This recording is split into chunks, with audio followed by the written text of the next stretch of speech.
The Adventures of Tom Sawyer by Mark Twain. Chapter 31. Found and Lost Again. Now to return to Tom and Becky's share in the picnic.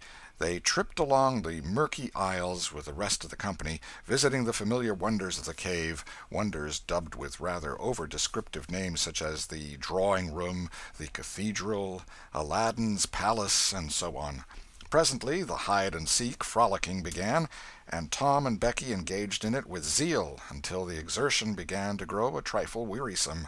Then they wandered down a sinuous avenue, holding their candles aloft and reading the tangled webwork of names, dates, post-office addresses, and mottos with which the rocky walls had been frescoed in the candle-smoke. Still drifting along and talking, they scarcely noticed that they were now in a part of the cave whose walls were not frescoed. They smoked their own names under an overhanging shelf and moved on.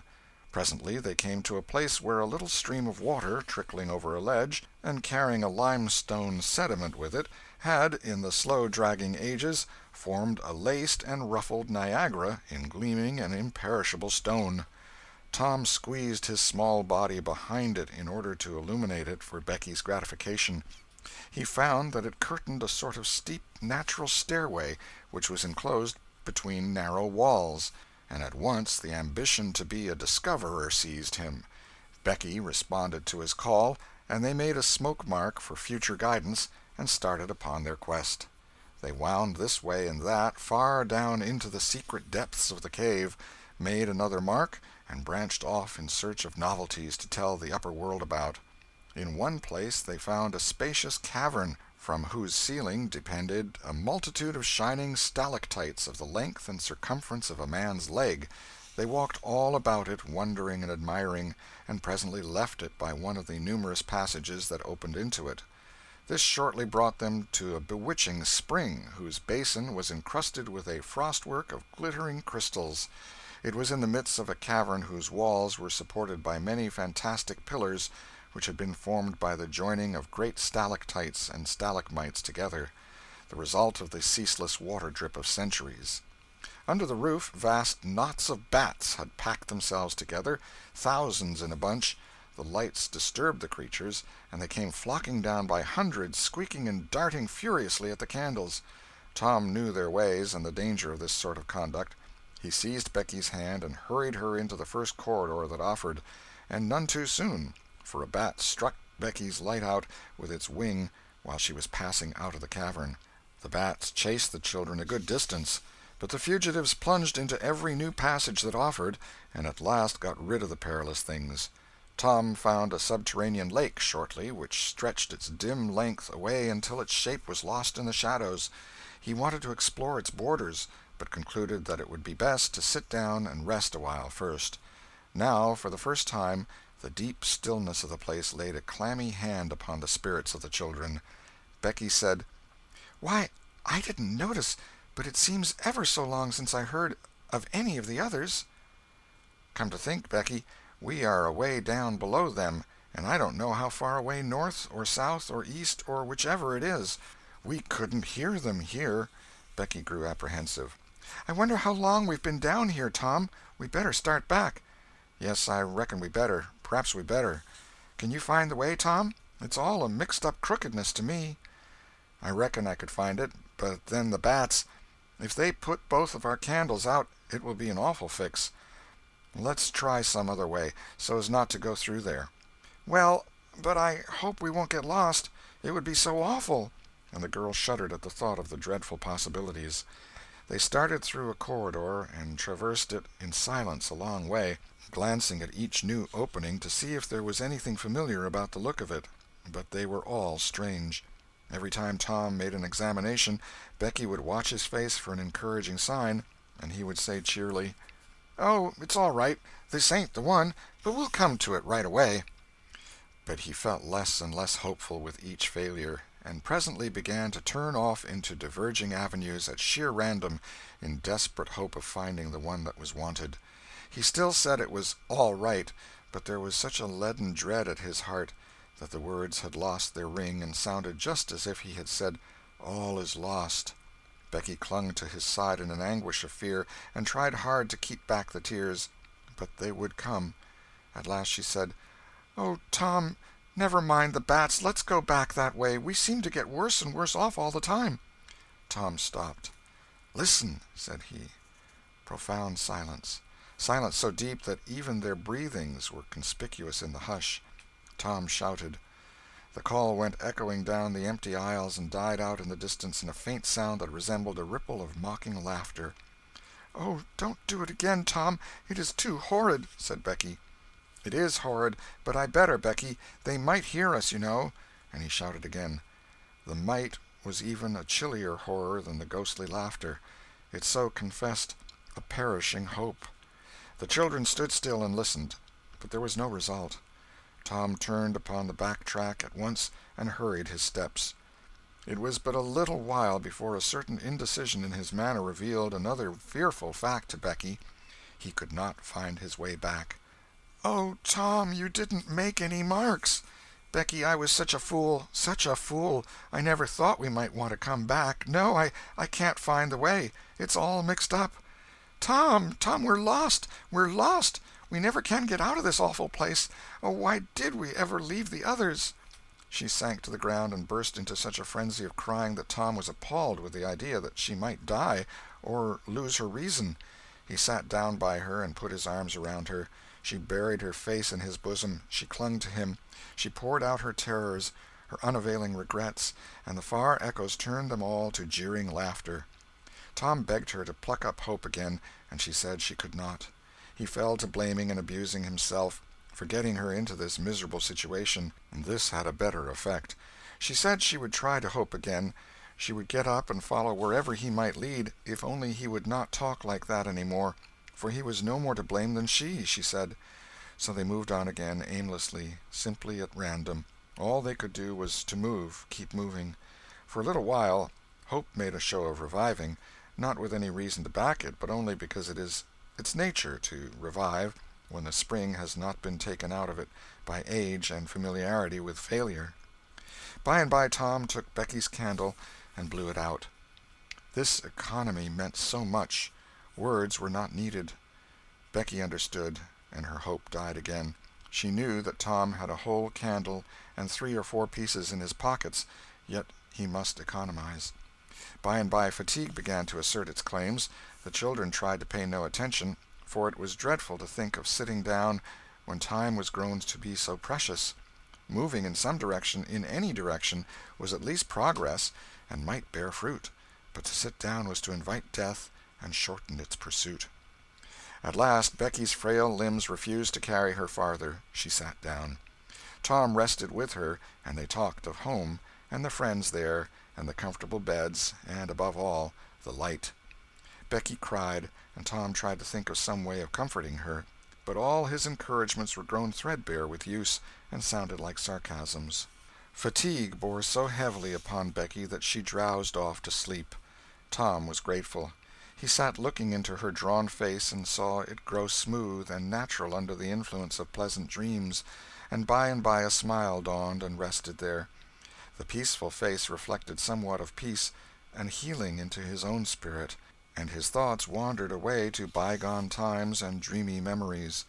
While he was deep in his musings, Becky woke up with a breezy little laugh, but it was stricken dead upon her lips, and a groan followed it. "Oh, how could I sleep! I wish I never had waked. No, I don't, Tom. Don't look so. I won't say it again." "I'm glad you've slept, Becky. You'll feel rested now, and we'll find the way out." "We can try, Tom, but I've seen such a beautiful country in my dream. I reckon we are going there." "Maybe not. Maybe not. Cheer up, Becky, and let's go on trying." They rose up and wandered along, hand in hand, and hopeless. They tried to estimate how long they had been in the cave, but all they knew was that it seemed days and weeks, and yet it was plain that this could not be, for their candles were not gone yet. A long time after this, they could not tell how long, Tom said they must go softly and listen to dripping water. They must find a spring. They found one presently, and Tom said it was time to rest again. Both were cruelly tired, yet Becky said she thought she could go on a little farther. She was surprised to hear Tom dissent. She could not understand it. They sat down, and Tom fastened his candle to the wall in front of them with some clay. Thought was soon busy. Nothing was said for some time. Then Becky broke the silence. "Tom, I'm so hungry." Tom took something out of his pocket. "Do you remember this?" said he. Becky almost smiled. "It's our wedding cake, Tom." "Yes, I wish it was as big as a barrel, for it's all we've got." "I saved it from the picnic for us to dream on, Tom, the way grown-up people do with wedding cake, but it'll be our—" She dropped the sentence where it was. Tom divided the cake, and Becky ate with good appetite, while Tom nibbled at his moiety. There was abundance of cold water to finish the feast with. By and by Becky suggested that they move on again. Tom was silent a moment, then he said, "Becky, can you bear it if I tell you something?" Becky's face paled, but she thought she could. "Well then, Becky, we must stay here where there's water to drink. That little piece is our last candle." Becky gave loose to tears and wailings.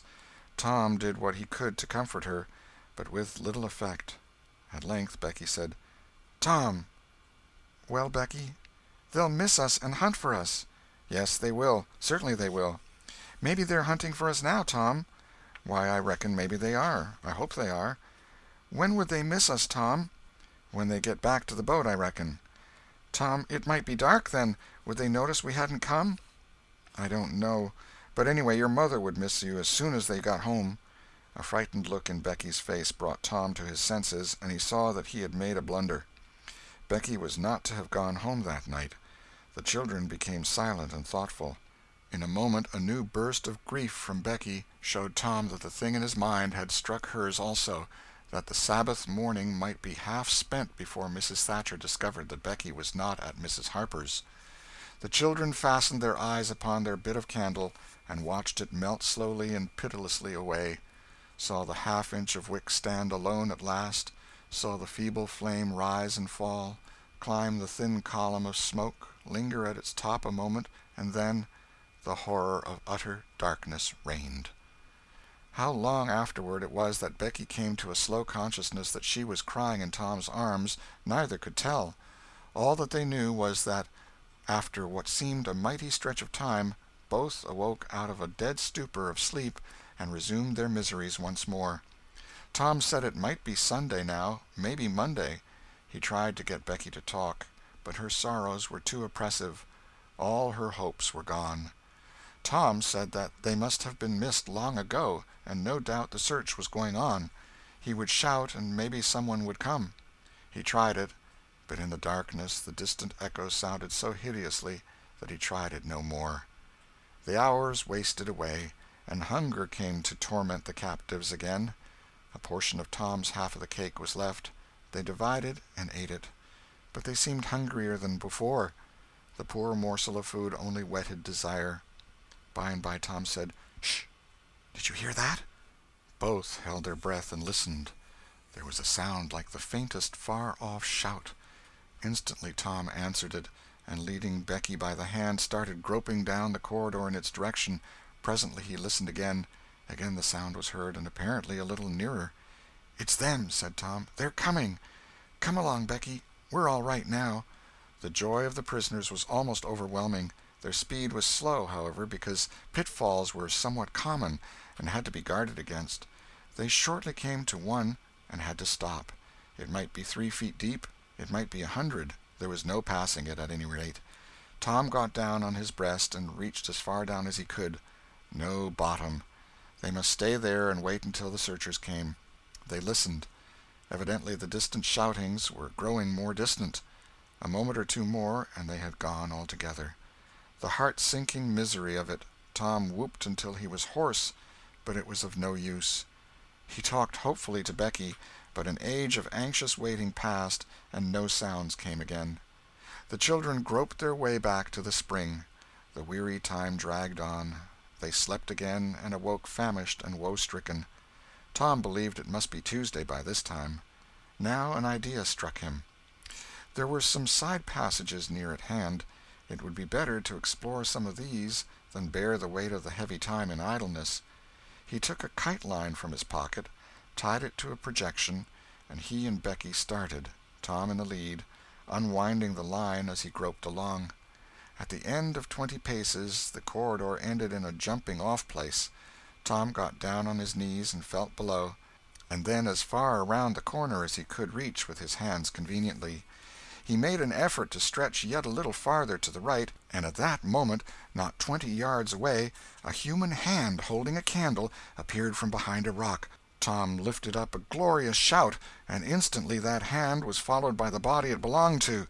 Injun Joe's! Tom was paralyzed. He could not move. He was vastly gratified the next moment to see the Spaniard take to his heels and get himself out of sight. Tom wondered that Joe had not recognized his voice and come over and killed him for testifying in court. But the echoes must have disguised the voice. Without doubt that was it, he reasoned. Tom's fright weakened every muscle in his body.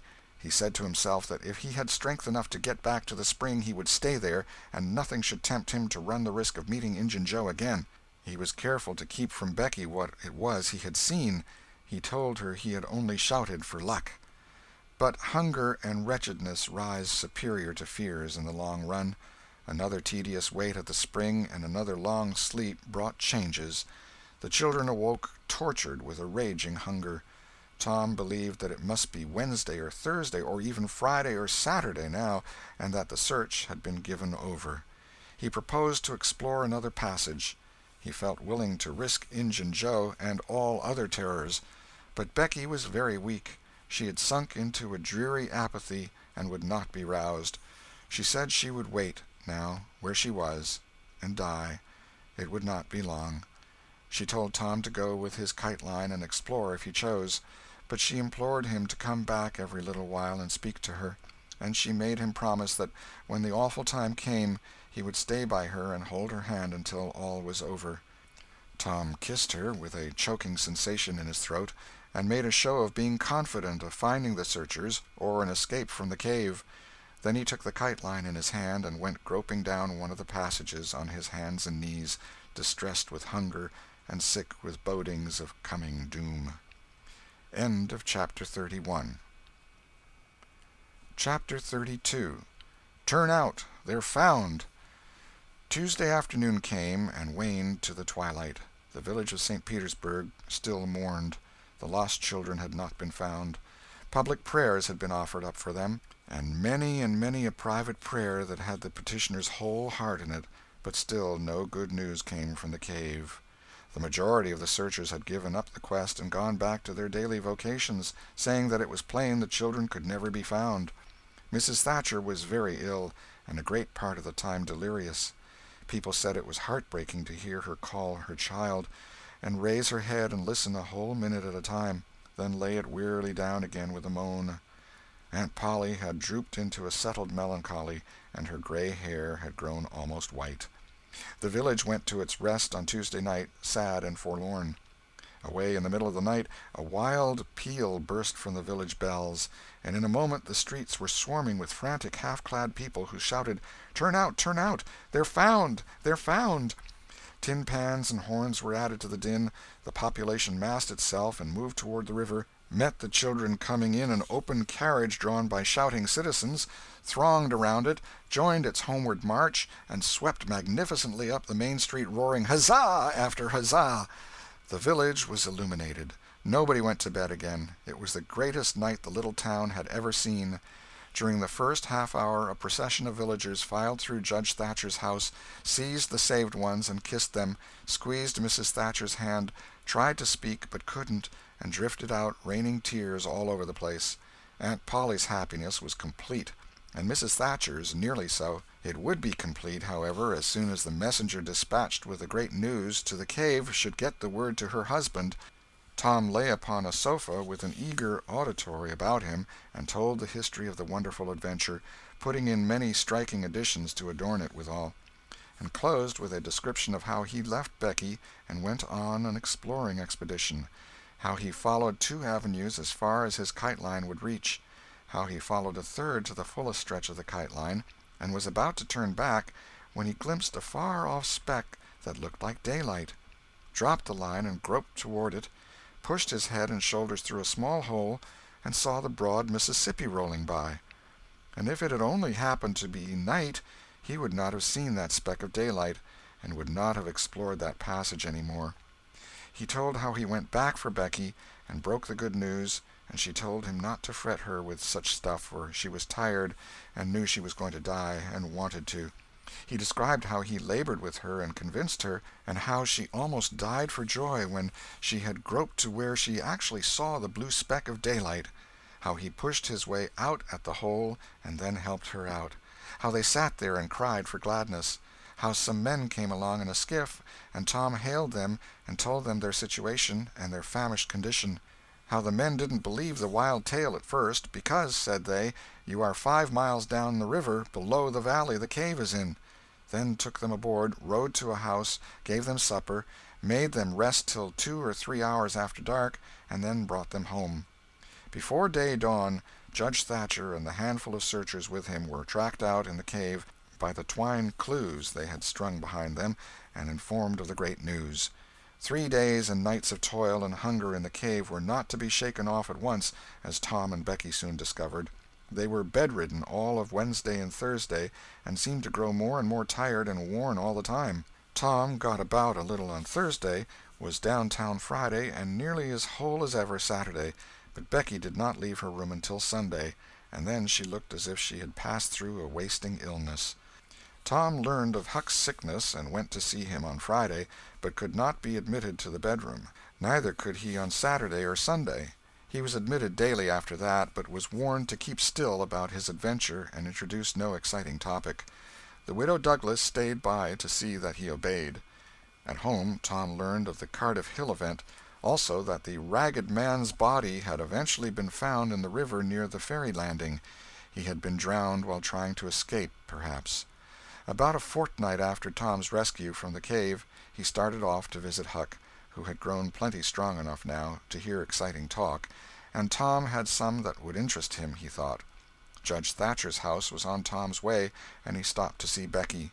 The judge and some friends set Tom to talking, and someone asked him ironically if he wouldn't like to go to the cave again. Tom said he thought he wouldn't mind it. The judge said, "Well, there are others just like you, Tom. I've not the least doubt. But we have taken care of that. Nobody will get lost in that cave any more." "Why?" "Because I had its big door sheathed with boiler iron 2 weeks ago, and triple locked, and I've got the keys." Tom turned as white as a sheet. "What's the matter, boy? Here, run somebody. Fetch a glass of water." The water was brought and thrown into Tom's face. "Ah, now you're all right. What was the matter with you, Tom?" "Oh, Judge, Injun Joe's in the cave." End of chapter 32.